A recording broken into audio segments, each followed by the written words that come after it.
Second, of course, thanks to Lawrence and Aaron for inviting me. I posted my paper on Slack. The paper, by the way, includes a quotation from Hefte, but I will spare you that. You can read it in Slack. There is a rather obscure issue in Heidegger having to do with whether the sameness of thinking and being allows for a register of allotropy. You certainly remember the Parmenidean verse, togar autonoein estinte kai einai, for thinking and being are the same, on which Heidegger never stopped commenting. Of course, we cannot take the notion of sameness for granted. We know from Heidegger's repeated injunctions that the same is not the identical. But even taking into account what Heidegger says, for instance, in Principle of Reason, a fairly late text, I quote, thought in the sense of what in essence belongs together, the same indeed bursts the indifference of what belongs together. Even more, it holds them apart in the most radical dissimilarity. It holds them apart and yet does not allow them to fall away from each other and hence disintegrate. Well, even taking that into account, the relation of thinking and being, thought as a sameness, is either trivial or remains vexing to us, or both. Make a choice. For my part, I would say that if there is to be a specifiable textual origin of what we nowadays call the Anthropocene, I could cipher it in Parmenides' didactic poem, sometimes called Periphyseos, dated from approximately 475 BC. In that poem, Parmenides prompts us to think along the path of being under the injunction or prohibition of thinking non-being. As it turns out, the prohibition is the condition of the sameness of thinking and being that became the path of theory and eventually the destiny of the West, now accomplished as Gestell or positionality in technical domination, algorithmic governmentality, the destruction of nature, and the functional stupidity of the overall system, to cite Bernard Stiegler.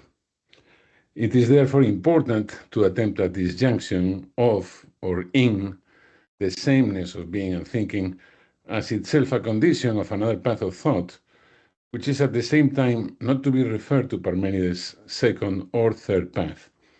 Perhaps a fourth path? Heidegger mentions a fourth path enigmatically in the 1932 seminar on Parmenides and Anaximander. Would it be a path of allotropy, which goes into non-being and disregards the injunction of the goddess? The common definition of allotropy as a scientific term refers to different structural forms of a single chemical element, but I will use it as a neologism to refer to a turn toward an otherness. Arguably, being is not strictly an otherness. Is being either as sign or as saying the site of our responsibility, what calls for responsibility in Heideggerian terms? Undoubtedly it is. But is it the only site of responsibility? And if there are two sides, then what's the relation between them? Are the two sides of responsibility themselves in an allotropic relation, this time following or allegorizing the scientific definition of the term? And since two is already a multiplicity, there could be three sides or more. In the last chapter of the book, Nocturnal Seeing, which is a book about the hopelessness of hope and can be understood as an extended and difficult meditation on the messianic without any messiah, explicitly as a counter-move against nihilation and nihilism in our time, Elliot Wolfson introduces a complex, even perplexing sentence. This is the paragraph. I quote from Wolfson. Despite Heidegger's concerted effort to overcome the idealist correlation of thinking and being, epitomized by the Parmenidean dictum togar auto noein estinte kai einai, for it is the same thing to think and to be, he succumbed to the supposition that our relation to being cannot be anything but the comprehension of that being unless the latter is the absolute other whose invocation of necessity, by virtue of its unassimilable alterity, overflows comprehension. End of quote. In other words, Heidegger succumbs unless he does not succumb. That is what I call a bit perplexing. And I would ask you to dwell on that perplexity for a bit in the context of our own present. I am already saying that there is a question of responsibility here which is paramount. We are responsible in the face of that outlandish or unheimlich perplexity. In a note written as a preface for the publication of the Heidelberg Conference protocols in 2014, Jean-Luc Nancy, with the then recent publication of Heidegger's Black Notebooks in mind, says that the thought of Ereignis, I quote, has perhaps nothing to do with a destinality engaged only by the Greeks, but has everything to do with another history integrating Roman elements, Judeo-Christian, and modern elements in a sense that Heidegger was never perhaps truly capable of apprehending or of recognizing. End of quote. We can leave aside the issue of whether or not Heidegger understood the destinality of Ereignis as something other than Greek. But if Ereignis opens the question of a transformation of destiny, and if destiny is always historical destiny, it seems a matter of course to conclude that the transformation of destiny points to a hyper-Greek possibility that we'll have to come to terms with without disavowing the Judeo-Christian tradition, which includes the Roman and the modern. Let me now turn to Heidegger's lecture entitled Moira, Parmenides 8, 34-41, a very rich text from 1954 that I will interrogate only partially. The lecture begins with a quotation of verses 34-41 in the didactic poem, which Heidegger calls an elaboration of fragment 3, which is the famous sentence about the sameness of knowing and einai. In the English rendering of Heidegger's translation, the verses say, "Thinking and the thought it is are the same, for without the being in relation to which it is uttered, you cannot find thinking. For there neither is nor shall be anything outside of being, since Moira bound it to be whole and immovable." End of quote. As you know, Heidegger left behind many readings and interpretations, very extensive commentary on Parmenides' poem. What makes this particular lecture a special contribution? Toward its end, Heidegger will say, I quote, "The dialogue with Parmenides never comes to an end, not only because so much in the preserved fragments still remains obscure, but also because what is said there continually deserves more thought. This unending dialogue is no failing. It is a sign of the boundlessness which, in and for remembrance, nourishes the possibility of a transformation of destiny. A transformation of destiny, certainly the thought of Ereignis and of the other beginning, cannot be absent from the background of this 1954 text. What is it that led Heidegger, already late in his work, to write once again on the old poem and question once again what it is that one of the first words of ancient thought might hide or reveal to us? In preparation for a transformation of destiny, I think the title of the lecture, Moira, indicates it. Moira. Within the essay, even inflating it, Heidegger says, I quote, "Anyone who has only minimal experience in hearing what great thinkers say will probably pause to ponder the strange fact that they say what is to be thought in a casually attached dependent clause and let it go at that." Heidegger has one in mind. Parmenides' dependent clause is, I quote, "since Moira bound being, to be a whole and immovable." He calls it Parmenides' sentence of sentences. In that verse, if that verse concerning Moira is Parmenides' sentence of sentences, we presumably need to understand why. But Heidegger is not particularly clear, so there is work cut out for the reader. Perhaps Heidegger was mimicking Parmenides' gesture, and he meant to give us what is to be thought in his essay, also in a dependent, inconspicuous clause. We can take this as a kind of Heideggerian joke of the kind that Lawrence refers to, okay? It's a hidden joke, but it is a joke. It is, however, a heavy joke, since it appears no less than to a transformation of destiny. He prefaces the joke with an enigmatic reference to the allo, as in allotropy. Something different, he says. something set opposite being and therefore apart from it. This would be noein, thinking. He says, I quote, in one respect, thinking is outside the duality.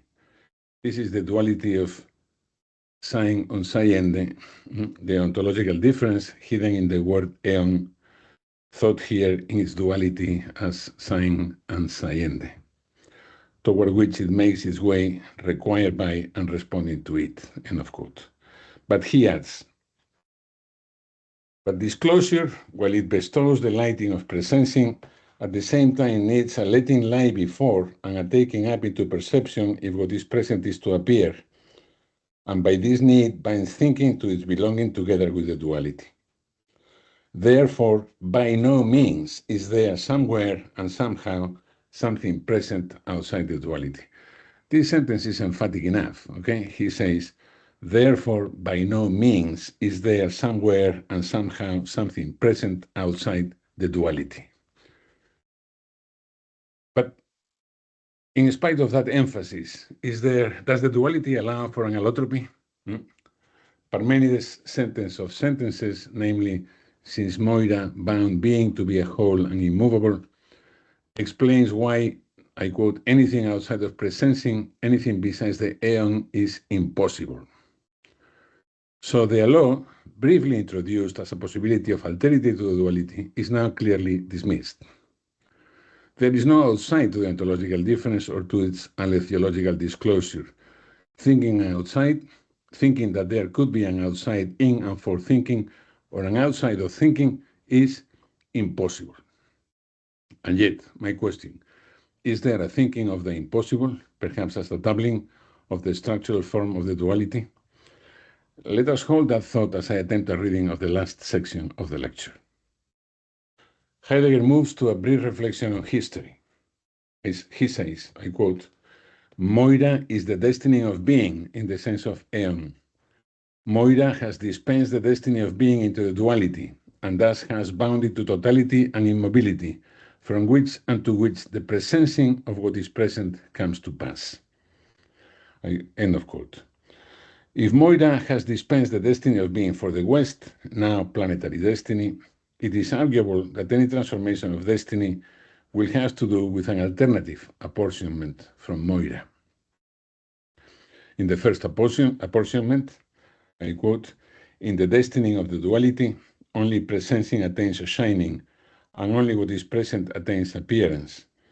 Destiny altogether conceals both the duality as such and its unfolding.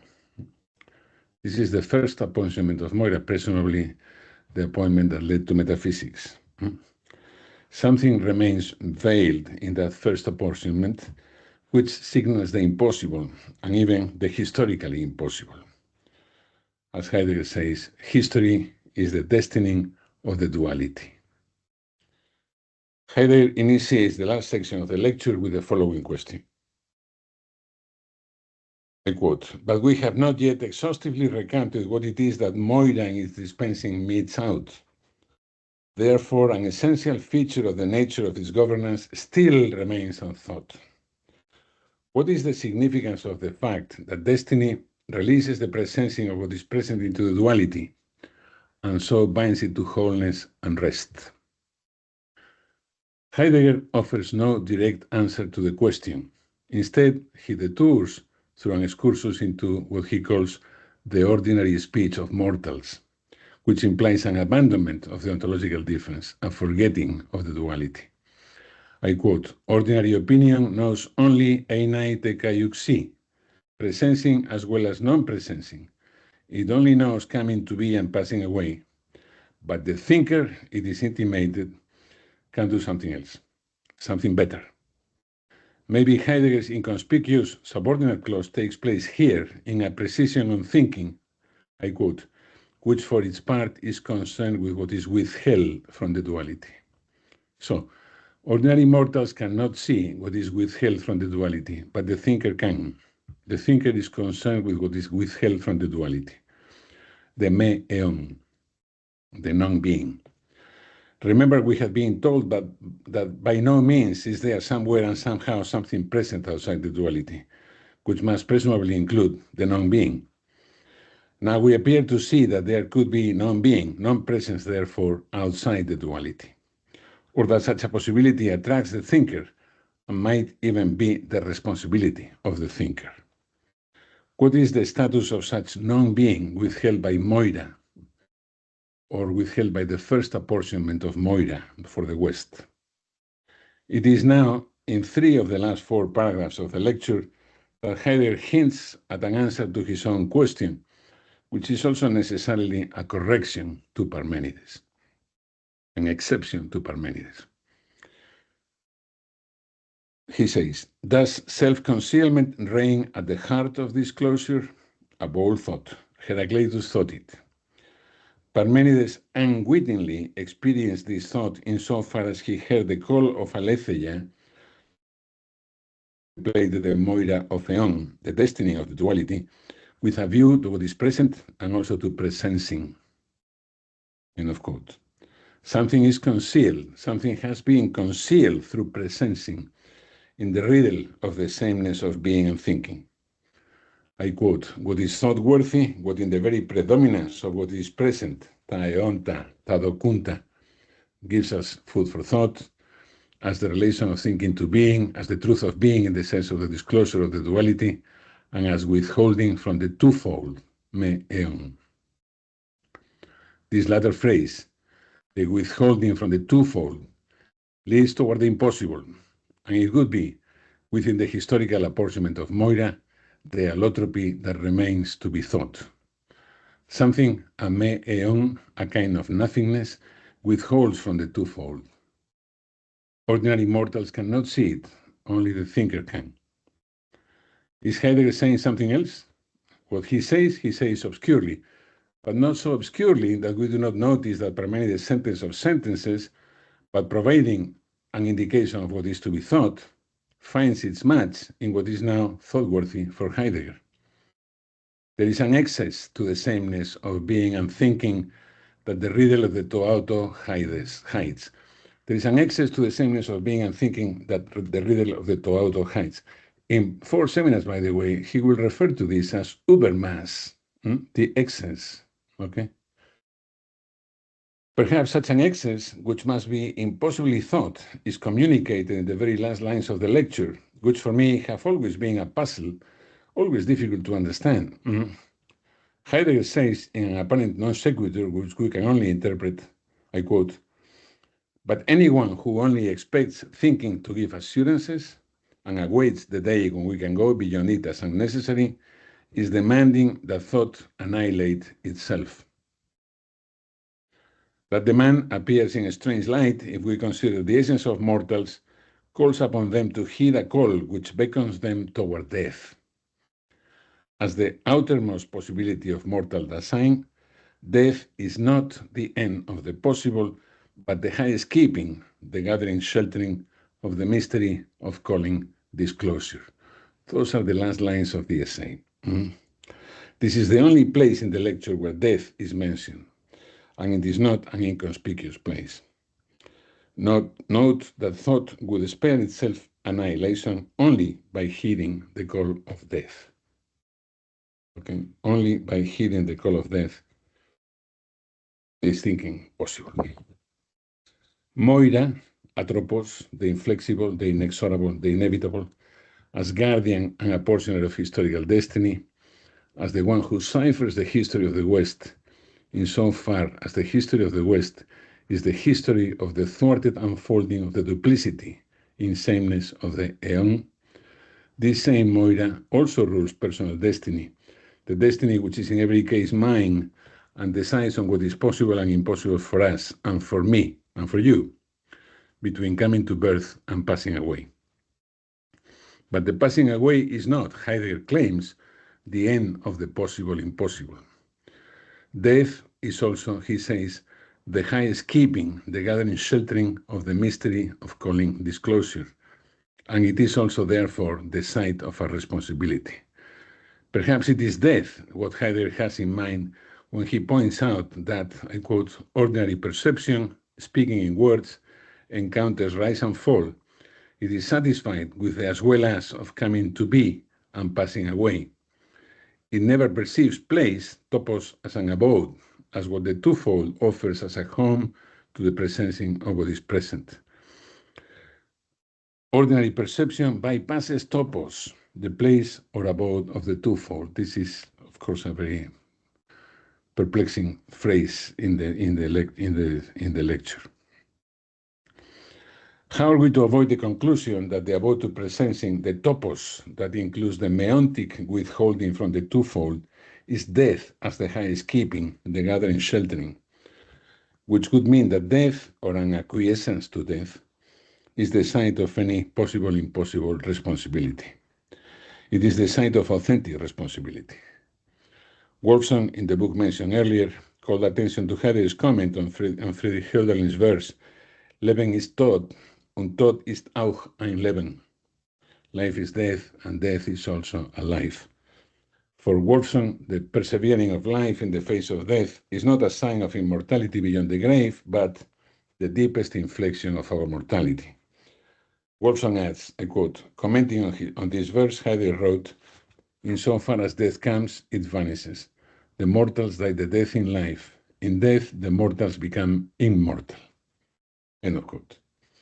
If death is the highest keeping and the gathering sheltering, would it be because death is the original allotropy that opens the possibility of experiencing an outside of calculation, itself timeless and immemorial, being itself?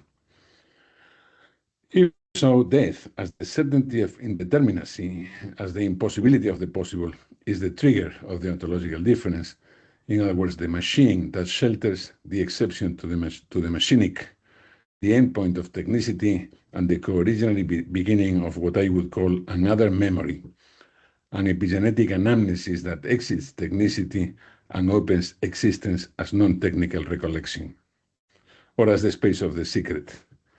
Derrida concludes his 1991-92 seminar on the secret by asking a question, I quote, is it possible to think of a secret that could not be caught in the possibility of technical machination?